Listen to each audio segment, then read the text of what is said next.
Donc, bienvenue en fait ce soir et merci d'être présente. Donc, l'idée effectivement, c'est de parler du handicap au travail, au travers du prisme notamment de la politique handicap. En fait, c'est elle qui va coordonner en fait toutes les actions de l'entreprise au travers de ce qu'elle souhaite faire. Donc, l'idée, c'est un peu d'aller regarder sur des items assez simples en fait le, le fonctionnement de la politique handicap et va donc impacter le handicap au travail. Alors, si mon truc il veut bien fonctionner, voilà. Donc, je vais me présenter d'abord rapidement. Donc là, c'était été au soleil, ça faisait du bien, je mange court. Donc, je suis consultant formateur depuis 2013 pour avoir accompagné, là j'ai mis 150, en fait c'est plus de 200 organisations, et notamment des grands comptes, sur leur politique handicap depuis 2005. Je l'avais fait préalablement de manière plutôt bénévole au sein du réseau des réussites de l'ADAPT. C'est ça qui m'a donné en fait l'idée et l'envie d'aller plus loin. Parmi ces missions, il y a eu une grosse mission de 2007 à 2012 avec le groupe Capgemini, où j'ai participé à la création et au développement de la mission handicap sur le territoire, donc sur l'élaboration même de l'accord, mais aussi sur le déploiement au niveau des différentes business units, au niveau des différentes régions, donc d'adapter en fait les pensées de manière générale pour le dupliquer, mais de manière adaptée dans chacun des contextes des différentes business units. Ensuite, sur la fin de la mission avec Capgemini, j'ai commencé une autre mission, cette fois-ci avec la SNCF, qui, à la différence de Capgemini, a une histoire au niveau du handicap, puisque dès 1987, la SNCF s'est engagée et a signé son premier accord avec la GFIP, dès sa création, et a enchaîné en fait les différents accords régulièrement. Là, en 2011, l'idée était plutôt d'auditer en fait le fonctionnement interne en vue des grosses phases de recrutement qui les attendaient. Donc, la direction de la mission handicap en tant que telle, et tous les représentants régionaux en fait, de la mission handicap, et d'en sortir du coup de cet audit des pistes de travail et de développement, et notamment l'un des chantiers sur lesquels on a travaillé, qui est l'alternance, et qui était le fruit de l'expérience que j'avais pu avoir avec le domaine bancaire notamment, j'ai travaillé quasiment avec toutes les banques, c'était de mettre en place justement du recrutement par alternance. J'y ai mis une condition, c'était de pouvoir garantir aux personnes qui étaient reçues à leurs examens, qui obtenaient leur diplôme, qu'elles soient embauchées, et ce, sans période d'essai. Donc, ça a été la création du dispositif Entrain, HANTRAIN, et qui a vu le jour en 2012-2013 au niveau de sa conception. Les premières promos sont sorties en 2014. Et depuis, ça poursuit chaque année sur de nouvelles promotions. Donc, c'est quelque chose dont je suis encore et toujours très fier. Donc, voilà un peu pour schématiser ce que j'ai pu faire jusqu'à présent. Ce qui m'a amené récemment à me tester à la formation en ligne avec le contexte que l'on connaît tous. Et depuis le mois de mai, donc, je développe des formations de référents handicap, tant pour les entreprises que pour les organismes de formation et un CFA qui cherchent à atteindre Calliope, qui est le référentiel qui va remplacer en fait, la certification qui va remplacer le DADADOC en janvier 2022. Et dans les critères de Calliope, ils sont au nombre de 7, 6 concernent le handicap. Et donc, le rôle du référent handicap correspond de manière assez proche à celui des directeurs ou directrices de mission handicap dans les groupes que j'accompagnais. Et donc, j'ai développé effectivement une formation dans ce domaine-là, et tout ça en ligne. Voilà pour le bonhomme. Donc, quelques exemples justement des entreprises que j'ai pu accompagner. Là, je ne vous ai pas tout mis, je vous ai mis quelques logos de l'époque, parce que ça a commencé en 2005, tout ça. Donc, ça a été assez varié, comme je vous le disais, le domaine bancaire, le transport avec la SNCF, le CHU de Bordeaux aussi, avec lequel j'ai travaillé, entre autres, et qui m'ont permis donc d'avoir cette expérience qu'aujourd'hui je propose justement autour de mes formations. Voilà, rapidement. Donc, avant d'entamer justement le sujet au niveau de la politique handicap, l'idée était de faire un petit peu une photo de ce qu'est le handicap en France. Est-ce que parmi vous, quelqu'un saurait me dire combien de personnes sont concernées par au moins un type de handicap en France sur Trop. une population de 67 millions? Je dis trop. Oh, oui, d'accord, ok. C'était une réponse, mais ce n'est pas celle-là que j'attends. Il y a un nombre que j'attends. Des idées? Vous pouvez vous servir Le du pire, chat. c'est que j'ai vu ta présentation. Oui, mais toi, tu vas tricher, c'est pas drôle. Donc, je ne vais pas dire. 10%? 8%? Plus? 10? Non, plus. 10. Qui dit mieux? 40%. Oh non. Quoique. Voilà, en fait, ça date de 2019, une petite infographie qui me plaît bien, qui synthétise assez bien en fait, l'environnement. 12 millions de personnes en France sont concernées par au moins un type de handicap. Et le handicap le plus couru, en fait, plus couru, entre guillemets, c'est plutôt le plus représenté, c'est le handicap auditif, avec 5,4 millions de personnes. On parle et on imagine souvent, vous le voyez autour de… Ah non, je ne suis pas au bon endroit, là. En fait, c'est souvent ce symbole-là qu'on voit autour du handicap. C'est bien dommage, parce que le handicap, en fait, est beaucoup plus vaste que ça en termes de représentation. Le handicap, en fait, le fauteuil, lui, ne représente que presque 6% de la population globale. Donc, c'est déjà pour fixer un peu les idées en termes de représentation. Au niveau de la répartition des différentes typologies de handicap, là, les chiffres sont toujours très, très compliqués à regrouper. Donc là, je vous ai positionné en fait les 6 grandes familles qui déterminent effectivement les champs du handicap en France. Donc le handicap positif qui représente 45%, le handicap moteur qui représente 29,2%, le handicap visuel 14,2%, psychique 13%, mental 5,8%. Et vous vous rendez compte en faisant la somme de tout ça qu'on est largement au-dessus de 100%. Les maladies invalidantes, en fait, vont venir s'inclure dans les différents 5 grandes autres familles et venir effectivement souvent être en positionnement complémentaire. Moi, j'ai une question, Oui. Benoît. Donc, moi, je suis reconnue travailleuse handicapée pour ma hernie. Je suis considérée dans quoi, moteur ou invalidante? Un peu les deux, justement. C'était effectivement dans ce cas-là. Merci. Et ce qu'on verra après, c'est surtout qu'effectivement, le handicap, là, ce sont des étiquettes qui permettent d'identifier en fait, le champ du handicap. Mais ce qu'il faut considérer, c'est non pas le handicap, la déficience en tant que telle, mais la situation de travail, la situation de l'environnement. Et c'est la situation de handicap qui est bel et bien à prendre en compte. Le handicap, c'est aussi l'une des particularités, c'est que 20% seulement des handicaps sont visibles. Il est très compliqué, et c'est ce qui renforce justement la difficulté de communiquer dessus, c'est qu'on a déjà du mal à le mettre en lumière, mais on a du mal aussi à le comprendre pour ceux qui ne sont pas atteints, parce qu'on ne le voit pas. Et c'est l'une des grandes difficultés en fait, du sujet, qui du coup devient un sujet, de par l'histoire, il est anxiogène, il est ancré culturellement ainsi, mais en plus ça ne se voit pas. Donc ça rajoute effectivement une donnée supplémentaire qui perturbe en fait la communication autour de la notion même de handicap. Est-ce que vous avez des questions jusqu'à présent, ou est-ce que c'est bon, je continue? Tout va bien. Donc, on va se concentrer maintenant plus sur le comment et le pourquoi.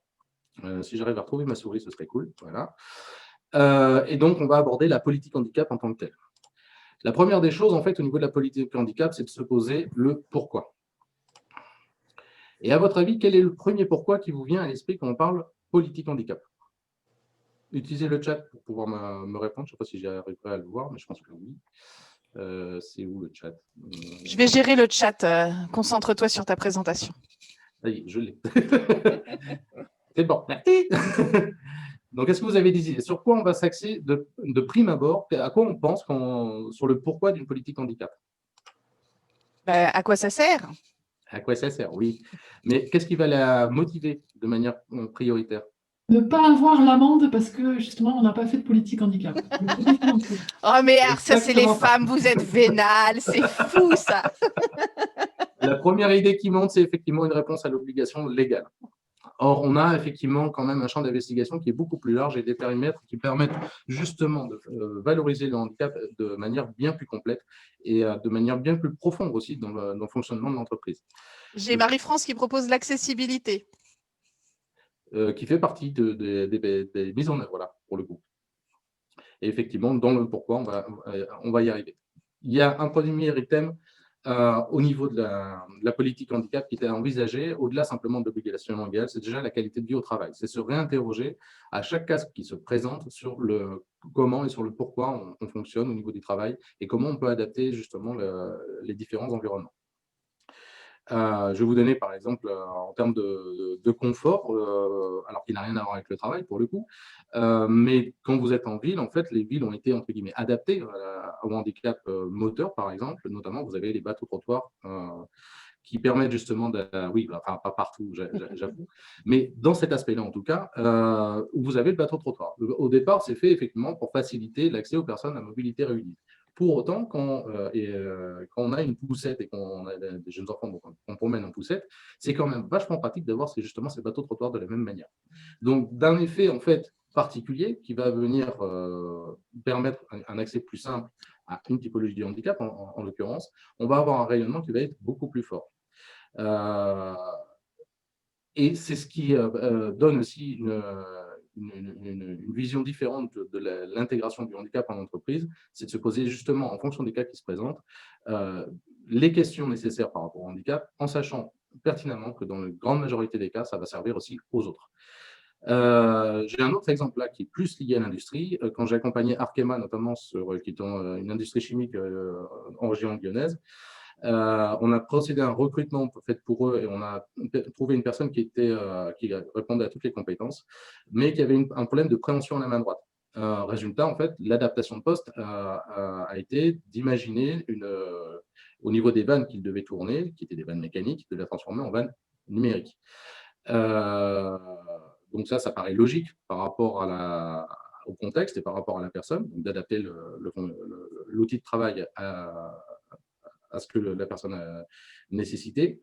Sauf qu'il y a un petit détail qui a permis justement de valoriser encore plus l'arrivée de ce candidat, c'est qu'en fait, dans la chaîne où il était amené à travailler, c'était la dernière chaîne qui était en vanne mécanique. Et donc, son arrivée a permis justement de basculer en vanne numérique. Et il a été forcément, bien accueilli pour ses compétences et pour ce qu'il est, mais aussi parce qu'il a apporté, de par son état et de par les éléments qui permettaient d'aider l'ensemble de l'équipe de travail sur la ligne de production. Donc, qualité de vie au travail, qui va induire nécessairement des axes qui sont plus liés à la RSE de l'entreprise, et qui vont enrichir à chaque fois qu'on va effectivement aller vers une adaptation de politique handicap dans l'entreprise, enrichir justement ce pan et ce rapport de RSE annuel. Ça redonne aussi du sens au travail, de s'ouvrir à la différence, d'accueillir justement des personnes déjà qui ont effectivement des différences. On va s'adapter, comme on l'a vu sur les techniques de travail, sur l'environnement de travail, mais c'est s'ouvrir aussi à une autre capacité aussi de visualiser en fait les tâches au quotidien et de s'ouvrir à un nouvel apport. Et ça redonne effectivement du sens au travail pour ce que j'ai pu constater à chaque fois que j'ai pu accompagner des entreprises sur le domaine. Ça valorise aussi, donc, du coup, la marque employeur. Tout cet enchaînement, en fait, que l'on a en activité jusqu'au sens au travail. Le sens au travail, lui, va augmenter l'engagement salarié, qui est quand même une des recherches particulièrement fortes au niveau des entreprises, et plus particulièrement encore aujourd'hui, et que l'entreprise a besoin de se distinguer tant vis-à-vis de ses clients que vis-à-vis des ressources qu'elle a en interne pour les garder ou pour les attirer. Et donc, le fait de s'engager sur une politique handicap, cela sert aussi à la marque employeur. Et donc, comme je l'ai déjà évoqué, lié au sens au travail, la finalité de tout ça, c'est effectivement de donner en fait plus de sens global au niveau du travail, de ce que l'on réalise, et ce qui donne donc plus d'intérêt à faire et à réaliser. C'est clair pour toutes? Cool. Alors, maintenant, c'est bien beau, on sait pourquoi, mais on part d'où, en fait? À votre avis, de où on part quand on veut construire une politique handicap? De loin. De loin. Alors, vous êtes loin. On part en fait de vous, de votre structure, de votre environnement, de vos valeurs et de vos objectifs économiques, des valeurs ajoutées. S'il n'y a pas cette base-là, ça ne sert strictement à rien. C'est ce qui a pu être le cas pour certains acteurs économiques, de s'engager à faire de la communication aussi sur le fait qu'ils accueillaient le handicap, mais absolument pas aligné avec leurs valeurs, absolument pas aligné avec leurs objectifs économiques. Du coup, le sens se perd. Et si le sens se perd, l'action, elle s'étiole et elle n'a pas forcément, justement, elle n'est pas portée. Et c'est bien tout le drame aujourd'hui d'engager des actions qui ne sont pas posées et qui mobilisées sur l'essentiel. L'essentiel, ce sont effectivement dans quel environnement je travaille, pourquoi j'y travaille. Donc, c'est repenser les valeurs sur lesquelles qu'on partage, et puis après celles qui vont amener effectivement cette valeur ajoutée à l'entreprise, qui va lui permettre de se distinguer, comme on l'a vu, au niveau de la marque employeur, de l'engagement salarié. C'est tout ça qui nourrit en fait l'être et les personnes pour pouvoir se motiver à travailler. Alors, sur quel pilier on va pouvoir du coup, une fois qu'on a bien ça en tête, se focaliser? Ben, ils sont au nombre de 4. Avant de faire toute action, la première des choses, c'est déjà de pouvoir sensibiliser et informer. Sensibiliser parce que c'est une notion qui est anxiogène, sur laquelle on a beaucoup de représentations, qu'on imagine dans plein de situations, mais sur lesquelles on a plus des représentations, des images, mais qui sont souvent biaisées et faussées. Et donc l'idée, c'est déjà de refaire descendre un petit peu d'un cran cette difficulté pour la rendre plus accessible, plus compréhensible et donc du coup plus facilement écoutable. Ensuite, on va travailler aussi en interne, c'est-à-dire qu'il y a aussi au sein de l'entreprise, peut-être, voire peut-être sûr, des personnes qui sont déjà en situation de handicap, qui soit n'ont pas le souhait de le présenter ou d'en parler, pour les raisons qui sont indiquées juste au-dessus, c'est-à-dire si on n'est pas aligné, si c'est plus du faire-valoir que de la réelle volonté politique, bah, du coup, ça ne donne pas envie. Il y a aussi l'autre cas de personnes qui sont en situation de handicap, qui se sentent, peut-être, si elles s'écoutent suffisamment, en situation de handicap, mais qui ne manifestent pas pour elles-mêmes cette situation. Non, moi, je ne suis pas en situation de handicap. Justement, pour deux raisons. C'est quand même pas une démarche facile à amorcer. Enfin, on est au moins 2 dans ce cas à la réunion. Franchement, c'est une décision qui n'est pas facile à prendre. Ce terme de handicap, il a une valeur, il est très connoté négativement, je trouve. Et être reconnu RQTH, c'est pas toujours… C'est pas évident. Ouais, c'est… Voilà. Il y a effectivement un gros plafond de verre qui est lié justement à la représentation. Et c'est pour ça que je parle de sensibilisation au départ. Et pour moi, c'est le socle. C'est déjà de savoir en parler et de savoir démystifier justement cette notion de handicap. Parce qu'on est trop souvent, et ça c'est culturel, je m'étendrai bien sur le sujet, mais ça sera un peu plus long, c'est qu'en fait, et surtout depuis l'après-Première Guerre mondiale, en fait, le handicap est devenu d'abord une dette nationale, et donc il fallait compenser le handicap des personnes qui étaient mutilées au combat, et ainsi de suite. Et petit à petit est venu là-dessus se rajouter tout ce qui est terrorisme et production intense au niveau de l'industrie. Et on a surtout eu cette image qui s'est ancrée de façon très forte à la sortie de la Première Guerre et jusqu'à 1945-1957, sur le fait que le handicap, ça devenait vraiment… on avait l'idée de personnes qui étaient incapables, puisque le handicap, c'était incapable.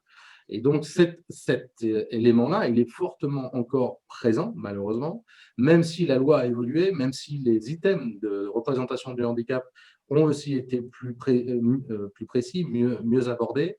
On part encore de loin. Il y a encore des aspects de représentation qui, de par le fait qu'ils soient peu ou mal expliqués, apportent des deux côtés, des personnes qui sont atteintes ou des personnes qui doivent se pencher sur le sujet, et c'est bien, je rappelle, le doivent, parce que c'est souvent une obligation. Là aussi, c'est la contrainte qui amène aussi ce côté anxiogène. Donc, le tout cumulé, c'est difficile de s'entendre et de communiquer sur le sujet. Et on a encore effectivement de fortes représentations se disant oui, si je déclare mon handicap, fini les promotions, fini la prise de responsabilité, et ainsi de suite. Ce qui peut être le cas, et là j'en reviens sur ce que j'ai évoqué juste avant, sur les valeurs, sur la valeur ajoutée qui doit être le socle justement de cette politique handicap. Et dans ces valeurs, nécessairement, on va pouvoir intégrer le handicap si on part de cette base-là. Et l'idée est bien entendu de sensibiliser, d'abord et avant tout, pour démystifier cette situation, pour éviter de se représenter le handicap comme étant quelque chose de bloquant. Là, j'avais découvert quelque chose il n'y a pas longtemps. Est-ce que vous imaginez vous faire conduire en avion par un aveugle? Je pense que maintenant, ça ne poserait pas tant de problèmes que ça avec tous les outils qu'il y a, vu qu'ils veulent bien nous faire partir avec des avions sans pilote. Donc, mais c'est vrai que ça ferait peur. On est d'accord. C'est Monique qui est sur Toulouse, c'est ça? Ouais. Oui, c'est moi qui suis sur Toulouse, oui. Les mirovolants. Les mirovolants sont sur Toulouse et en fait, ils conduisent au son. Oui. Ils pilotent en fait leurs avions au son. Et en fait, maintenant, ça se développe de plus en plus. C'est ouvert aux malvoyants et aux malvoyants, aux personnes aveugles. Donc, on a effectivement, comme tu l'évoquais, Noël, des capacités d'adaptation aujourd'hui techniques qui sont très, très fortes, très, très larges, et qui permettent d'imaginer des possibles qu'on n'imaginait pas encore hier. Et donc, c'est cette sensibilisation qui permet aussi d'éveiller les consciences sur la capacité à pouvoir faire et mettre en œuvre. Je vais reprendre un autre exemple là, en termes justement d'adaptation. Est-ce que vous imagineriez aujourd'hui qu'on vous livre un téléphone sans capacité de faire des textos? Bah oui, c'est possible.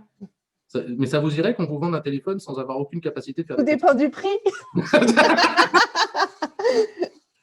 Alors, le texto, en fait, il est arrivé dans les années 80 parce que le téléphone mobile était en plein essor et qu'il y a 2 ingénieurs finlandais qui se sont posé la question, mais pour les personnes sourdes, en fait, le téléphone, l'aspect nomade, c'est bien, mais pour les personnes sourdes, on peut peut-être trouver quelque chose, justement, qui leur soit bénéfique et possible. Et c'est comme ça que sont nés les alphapages, les tam-tam et autres outils qui se sont intégrés petit à petit dans le téléphone.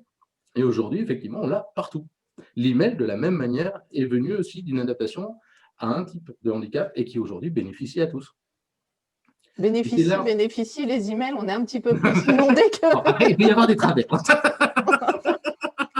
Mais en l'occurrence, chaque évolution technique, chaque fois qu'on pense différemment, et c'est ça que j'aime à transmettre, chaque fois qu'on imagine différemment, qu'on regarde différemment, qu'on change d'angle, on a effectivement une capacité de création qui est juste sans limite et qui permet du coup d'être bénéfique, bien sûr, pour résoudre le problème posé, le problème particulier, mais ce problème particulier, quand on cherche à le résoudre, il y a généralement une utilité bien au-delà de ce pourquoi il est fait au départ. Donc, le maintien dans l'emploi, c'est un travail aussi à réaliser préalablement au recrutement, notamment. On va y arriver après. Le travail avec le milieu protégé reste aussi un des axes importants. Et Dieu sait qu'il s'est développé ces 15 dernières années, tant en termes d'écoute des besoins des entreprises que donc en termes de services, en réponse en service, que de management justement des équipes en interne ou des ESAT ou des entreprises adaptées. Est-ce que ces deux termes vous parlent, ESAT et entreprises adaptées, ou il faut que je détaille? Non, pour moi, c'est bon. Oui. Maintenant, si quelqu'un a besoin de détailler, qu'il lève la main. J'ai 4 vignettes devant moi. Donc… Oui, non, mais tu sais, il y a un logo, lève la main en réaction, tu vois. D'accord, donc tu me signales s'il faut. Bon, voilà, après, ça a l'air d'être clair pour tout le monde. Et donc, du coup, on a vu la sensibilisation, on a vu le maintien dans l'emploi, on a vu le travail avec le milieu protégé, et tout ça va déboucher sur une autre étape, qui est bien entendu le recrutement. Le recrutement, je le répète, pour moi, qui n'est qu'une étape. C'est-à-dire que c'est bien beau de recruter une personne. Si on a déjà fait tout ce travail, c'est juste, on est bien aligné, tout va bien, mais ça reste insuffisant. Le recrutement, c'est aussi après, ça inclut pour moi l'accueil de l'intégration et son suivi. Son suivi, alors ce n'est pas simplement parce qu'elle est en situation de handicap qu'il faut le suivre ou la suivre, mais le suivi, c'est aussi, c'est ce qu'on a dans tous les process RH normalement, avec la gestion prévisionnelle, avec des carrières, avec l'entretien annuel, et ainsi de suite. Ce qui sont des outils et qui sont effectivement à suivre et à mettre en œuvre de manière cohérente, toujours autour, je ne mets pas la souris au bon endroit, autour de ces 3 grands items, donc l'entreprise, ses valeurs et sa valeur ajoutée, ses objectifs économiques. C'est ça qui garantit la réussite de la politique handicap, qui s'appuiera ensuite en termes de mise en œuvre sur ces 4 grandes familles: sensibilisation, maintien dans l'emploi, travail avec le milieu protégé et recrutement. Et quand je parle de sensibilisation, on peut, quand on démarre une politique handicap, commencer une sensibilisation, par exemple. C'est valable aussi sur le maintien dans l'emploi ou le travail avec le milieu protégé ou le recrutement. On est bien d'accord qu'une entreprise sur ces 4 items, en fait, est constamment à remettre, en fait, c'est quoi la phrase? Je ne me souviens plus. À remettre régulièrement en fait ces actions en route. 100 fois sur le métier, remettez votre ouvrage. Voilà, c'était ça la phrase. Donc, ce n'est pas parce qu'on l'a fait une fois que c'est fait. C'est continuellement revenir. Alors, ce n'est pas tous les jours non plus, hein, mais au moins avoir des indicateurs qui permettent justement de s'assurer que le message est bien compris et qu'on est toujours aligné par rapport aux valeurs et aux objectifs économiques. C'est OK pour vous? Oui. Il poursuit. Donc, pour ça, en fait, on va notamment, dans cette politique handicap, se donner les moyens d'arriver, de créer et de pouvoir se faire accompagner aussi. Puisque pour moi, la politique handicap, sans réseau, elle va avoir du mal à se poursuivre, notamment pour avoir des réponses. Ces réponses qui vont en fait venir au fur et à mesure des problématiques qui vont se révéler. Et donc, il est important donc, de se créer en fait du lien avec différents acteurs dans le monde qui nous préoccupe pour le moment, qui est le réseau du handicap. Même chose que tout à l'heure, si on part pour la politique handicap de l'entreprise, on va partir encore au niveau du réseau du handicap de soi, de son objectif, de son plan d'action. Et c'est sur ce plan d'action que l'on aura créé pour piloter la politique handicap, que l'on va pouvoir ensuite s'adresser aux différents intervenants potentiels qui sont, bien entendu, au départ, les institutionnels, AGFIP, Cap Emploi, Pôle Emploi, par exemple, qui ne sont pas là que pour faire du recrutement, mais bel et bien pour accompagner globalement, et notamment sur les aspects législatifs, les aides financières, entre autres. Il y a le secteur associatif qui, lui, a pour vocation aussi d'être un accompagnant sur les différentes typologies du handicap. On va avoir en fait différents types d'associations. Justement, j'avais entamé, Andy Recrute est né à Toulouse. Et quand j'ai créé mon cabinet à l'époque, en 2005, eh bien, j'ai découvert qu'il y avait plus de 400 associations qui étaient dédiées au handicap rien que sur la région toulousaine. Alors, on va avoir de tout. On va avoir des associations nationales avec leurs délégations départementales. On va avoir des associations de quartier. On va avoir des associations spécialisées sur un type de handicap, ou on va avoir des associations qui vont avoir un but plus particulier dans un environnement donné. Donc, en fait, le champ est très large. Et ces acteurs se connaissent quasiment tous. Bon, de là à ce qu'ils travaillent tous ensemble, c'est pas forcément toujours évident, mais en tout cas, le tissu associatif est très, très dense. Et là, je parle de Toulouse, mais je l'ai rencontré dans toutes les plus grandes villes de France dans lesquelles j'ai mis en œuvre justement des rencontres entre des recrues. Enfin, il y a le secteur privé qui s'est largement développé depuis 2005 et dont je fais partie comme acteur aussi, dans le domaine de la formation, dans le domaine du recrutement, dans le domaine de la sensibilisation, dans les ergonomes, les accès et les études autour des postes, par exemple, de travail. Donc, en fait, là aussi, on a un champ qui est particulièrement étoffé en termes d'acteurs, de solutions et de réponses à vos besoins. Donc, ce réseau va pouvoir, en fait, être disponible à condition toujours de partir de ce que vous voulez. C'est-à-dire qu'il est un peu inutile de s'adresser à un de ces acteurs sans avoir une idée en fait de ce que l'on veut faire et de ce que l'on veut créer et mettre en œuvre. Sinon, c'est bien, c'est une belle rencontre, mais derrière, il ne bougera pas nécessairement sur du concret, sur de l'action, de l'agir.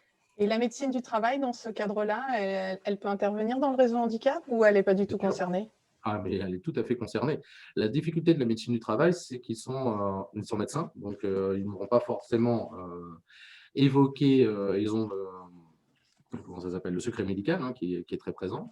Mais ça n'empêche pas le dialogue de manière globale sur les actions potentielles à mener, puisque le médecin du travail, oui, est un des acteurs principaux du champ d'investigation quand on veut construire une politique handicap et l'entretenir. C'est mieux de l'avoir avec soi, d'ailleurs, que contre soi. Tant qu'à faire. D'autres questions? Bon. N'hésitez pas, si vous voulez prendre la parole, je suis tout oui. Donc, de tout ça, on va parler de votre terrain de jeu. Donc, le premier terrain de jeu, je l'ai beaucoup évoqué. Pour moi, en fait, ça va être effectivement la sensibilisation. C'est le socle de tout ce que vous allez pouvoir créer, projeter, amener. C'est-à-dire que quand on décide de créer une politique handicap, quand on décide de s'ouvrir au handicap au travail, on l'a vu, c'est quelque chose d'anxiogène pour les personnes concernées. C'est aussi une valeur anxiogène, consciente ou inconsciente, pour les personnes susceptibles d'accueillir au sein de leur service des personnes en situation de handicap. Et là, je vais vous parler en fait de comment on est arrivé dessus, le handicap, puisque c'est pourquoi je suis allé vers ce sujet-là. Tout a commencé en 2001, où j'étais en fait sur l'île, parce que je suis lillois d'origine, et où j'avais participé en fait à la création de l'agence du site emploi qui m'employait, et que j'avais très bien développé en fait sur mon secteur les services justement d'Email Job qui a été racheté par Monster depuis. Et en 2001 est venu en fait un partenariat à être mis en place par Email Job avec l'ADAPT. Est-ce que vous connaissez toute l'ADAPT ou est-ce que je dois faire une précision sur ce que c'est? Peut-être une précision, parce que c'est pas obligatoirement aussi connu que la GFIP et les ESAT. Ok, alors l'ADAPT, en fait, elle mériterait effectivement d'être mieux connue parce qu'on est en plein dans cette semaine de l'emploi des personnes handicapées. Cette semaine de l'emploi des personnes handicapées a été créée en 1997 par l'ADAPT avec les financements de la GFIP. L'idée de l'ADAPT, qui dans sa structure a plein de centres justement de rééducation, des centres de formation aussi, ils ont des représentations un peu partout dans les régions. Et ils ont créé aussi en parallèle le réseau des réussites qui accompagne les personnes en situation de handicap au retour à l'emploi avec des bénévoles. Et moi, je les ai rejoints en arrivant à Toulouse en 2002, puisqu'ils n'avaient pas de représentation en fait sur la région Midi-Pyrénées à l'époque. Et ça a fait suite en fait à ce que, quand j'étais encore sur l'île, on m'a demandé de promouvoir la semaine du handicap. Et ben, j'ai fait comme tout à chacun qui n'y connaît rien. La première des réactions, ça a été la surprise. C'est quoi ce truc? Le dégoût, mais je ne vais pas emmener la cour des miracles à mes clients que je choisis et que je bichonne. 3, la peur. En fait, je me suis rendu compte que c'était plus par méconnaissance que en fait, le handicap, je ne savais pas par quel bout le prendre, ni même me le représenter, parce que j'ai cette composante d'être particulièrement curieux. Et donc, du coup, je me suis retourné vers ma direction, qui elle-même m'a réorienté vers l'ADAPT, qui est à l'origine du partenariat. Et là, j'ai fait la rencontre de Dominique Ledouce, qui est le responsable du déploiement justement du réseau des réussites en France, et qui m'a tout expliqué sur ce qu'était l'environnement légal, sur ce qu'était l'accompagnement du handicap, et notamment ce qu'était le réseau des réussites. Là-dessus, je suis muté en 2002 pour reprendre la direction de 2 agences de Toulouse et Bordeaux. Donc, je m'installe à Toulouse. Je me rends compte qu'il n'y a pas de réseau des réussites sur Toulouse. Et fort de tout ce que m'avait donné comme information, mais aussi comme envie, Dominique Ledouce, donc, je lui ai proposé ma candidature quand j'ai vu qu'il n'y avait personne sur Toulouse. Et là, donc, ça a été accepté. J'ai commencé à accompagner les premières personnes sur Toulouse et j'ai pris ma deuxième baffe émotionnelle sur les premières personnes que j'ai accompagnées. L'un était aveugle de naissance, l'autre avait passé un diplôme d'ingénieur, un MBA. Et au moment de passer son MBA, il avait eu un AVC. Moi, quand je l'ai rencontré, ça faisait 3 ans déjà que tout ça s'était passé. Il avait encore beaucoup de difficultés à récupérer au niveau de moteur dans son déplacement et au niveau de l'expression, en fait, pour autant, au niveau du langage. Et pour autant, il s'était fait le pari de repasser ses diplômes. Donc, après son AVC, il avait repassé son diplôme d'ingénieur, il avait repassé son MBA qu'il avait obtenu à chaque fois. Et en fait, de ces 2 rencontres, j'ai découvert des parcours de vie qui m'ont, quand je parle de baffe émotionnelle, qui m'ont secoué parce que j'ai été impressionné de leur parcours, de leur envie de se reconstruire et en même temps des blocages qui étaient internes et qui nécessitaient juste simplement une écoute bienveillante et un repositionnement par rapport à ce qu'ils souhaitaient et ce qu'ils voulaient faire. Donc, ça a été là aussi le fait de les voir évoluer au fur et à mesure des entretiens qu'on a eus ensemble et de par mon métier, puisque j'étais en contact régulièrement avec le tissu économique et les entreprises de la région notamment, de pouvoir les amener à se présenter à des entreprises. Donc, tous les deux ont fini par trouver chaussures à leurs pieds. Mais je me suis retrouvé aussi confronté de la même manière, donc ça c'est avant la création de mon cabinet en 2005, aux entreprises qui étaient clientes d'Emailjob et qui, tout comme moi, par mes connaissances, en fait, se bloquaient et visaient plutôt des emplois protégés, des emplois protégés, des choses, donc avec vraiment des représentations très, très fermées. Et donc l'idée, en fait, de cette sensibilisation, parce que je reviens quand même à un sujet, c'est que le fait de pouvoir parler du parcours, de pouvoir évoquer effectivement la situation de handicap et non pas que le handicap, moi, ça m'a ouvert les yeux de pouvoir en discuter avec les personnes que j'accompagnais. Donc, j'ai amené effectivement cette même vision auprès des entreprises que j'ai ensuite accompagnées au travers de mes activités. Et je me suis rendu compte qu'à chaque fois qu'effectivement, on travaillait plus sur l'environnement, sur ce que je vous ai présenté, et sur l'accueil justement de la notion de handicap au sens large, qu'on refaisait baisser des niveaux et qu'on remettait de vraies images en perspective, du coup, ça facilitait l'ouverture, ça facilitait l'accueil et ça permettait justement de passer à l'étape suivante, à savoir le travail, par exemple, avec le milieu protégé. Donc là, mettre en œuvre, faire entrer en fait au sein des processus internes de l'entreprise un travail avec des personnes qui sont étiquetées, là, pour le coup, que ce soit en entreprise adaptée ou en ESAT, en situation de handicap, mais qui pour autant produisent et qui produisent des services qui plus est de qualité de plus en plus. Ce travail avec le milieu protégé vient ancrer aussi en interne au sein de l'entreprise une représentation comme quoi effectivement on va au-delà simplement des mots, mais qu'on met effectivement en œuvre des actions, au moins un premier type d'action, ce qui va permettre de faciliter du coup le travail en interne et de communication autour des notions de handicap auprès des collaborateurs, de faire reconnaître leur situation, si tant est qu'on est capable de pouvoir montrer qu'on ne fait pas de différence entre une personne en situation de handicap et une personne qui n'a pas de situation de handicap. Le tout de rester toujours cohérent par rapport à ses valeurs et son objectif économique. Enfin, bien entendu, une fois que tout ça est réalisé, on va avoir la capacité de pouvoir se projeter sereinement sur le recrutement. Rien ne dit qu'on ne peut pas faire de recrutement sans avoir fait tout ça avant. Pour autant, ce sera beaucoup plus compliqué d'accueillir une personne étiquetée en situation de handicap sans en avoir parlé au préalable à son environnement de travail et d'avoir expliqué pourquoi on faisait les choses et dans quel contexte on peut les faire. Donc, tout ça, c'est bien joli, mais il est important aussi d'y intégrer plusieurs notions.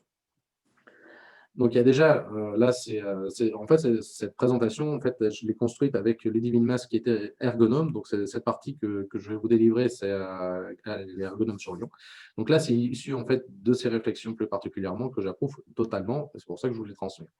Donc, pour pouvoir effectivement travailler sur l'ensemble de ces champs-là, il est important, bien sûr, d'imaginer l'accès aux situations de travail. Donc là, c'est ce dont je vous parlais, qualité de vie au travail, se réinterroger sur est-ce qu'on est effectivement sur un environnement qui est ouvert et qui permet effectivement cet accueil. Donc, l'accessibilité numérique, j'en avais entendu parler tout au début de cette présentation. Effectivement, c'est un sujet qui en plus a été renforcé par la loi de 2018 et qui devient une obligation pour les entreprises.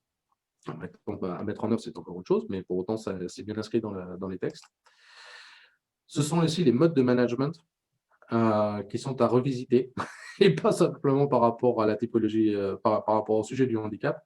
Là, on le voit monter de plus en plus depuis le premier confinement, où oui, il y a des choses à changer, il y a des choses à revisiter, que le système pyramidal, bien sûr, il existe encore, et il a encore sans doute de longues journées et années pour lui, mais il y a aussi l'intelligence collective à développer et à travailler.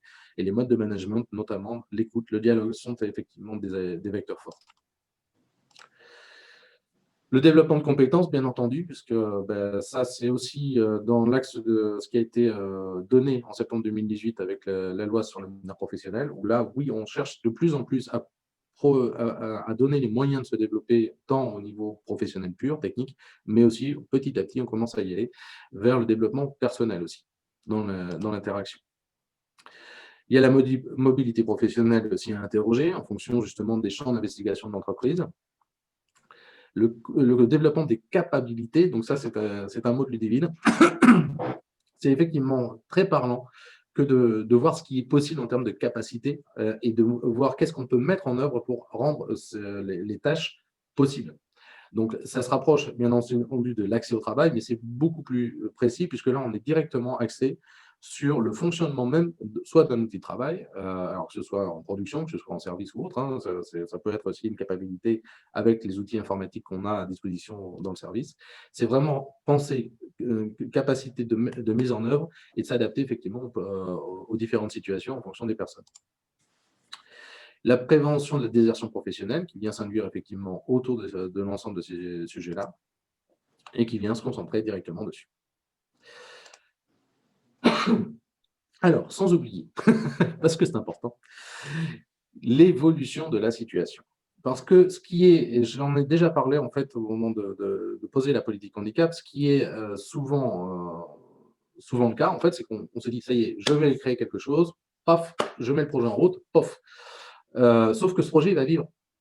Là, on parle de politique handicap, c'est pareil. Ça va vivre, ça va évoluer, et la situation ne restera donc pas figée. Sur ces parties-là, on va avoir au centre, bien entendu, la situation des personnes handicapées, mais on va avoir plusieurs éléments qui vont rentrer en ligne de compte. On va avoir l'environnement de travail, donc ça, à la limite, on peut y penser au moment de l'arrivée de la personne, quand on est en phase de recrutement, mais cet environnement de travail lui-même peut évoluer. Et c'est là où on va retrouver l'évolution liée au temps, qui va tant concerner le handicap, mais qui va concerner aussi les outils de travail. Là, j'ai vu un cas il n'y a pas longtemps où en fait, il y a eu une migration sur un logiciel dans une entreprise. La personne qui était capable de pouvoir l'utiliser préalablement, suite à la mise à jour, était complètement incapable de pouvoir y accéder.